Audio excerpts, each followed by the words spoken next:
بسم اللہ الرحمن الرحیم۔ السلام علیکم۔ ان کا نام حبیب بن مالک تھا اور وہ یمن کے بہت بڑے سردار تھے۔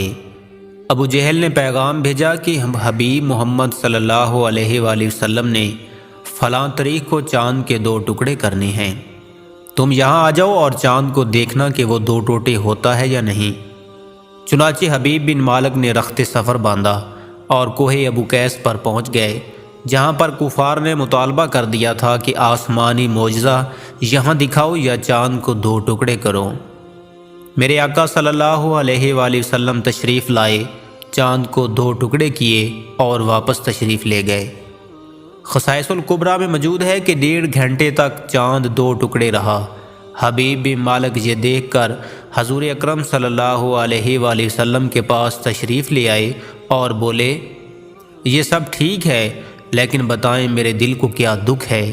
آپ صلی اللہ علیہ وآلہ وسلم نے فرمایا، تیری ایک ہی بیٹی ہے جس کا نام ستیحہ ہے، وہ اندھی، لولی، لنگڑی، بہری اور گونگی ہے، تجھے اس کا دکھ اندر سے کھائے جا رہا ہے، جاؤ اللہ تعالیٰ نے اس کو شفا دے دی ہے۔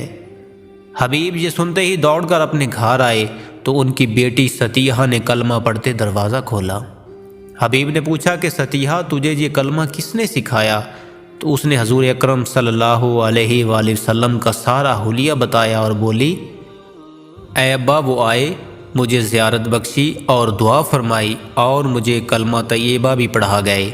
حبیب واپس گئے اور کلمہ پڑھ کر مسلمان ہو گئے، اور نہ صرف مسلمان ہوئے بلکہ اسلام کی خدمت میں بھی پیش رہے۔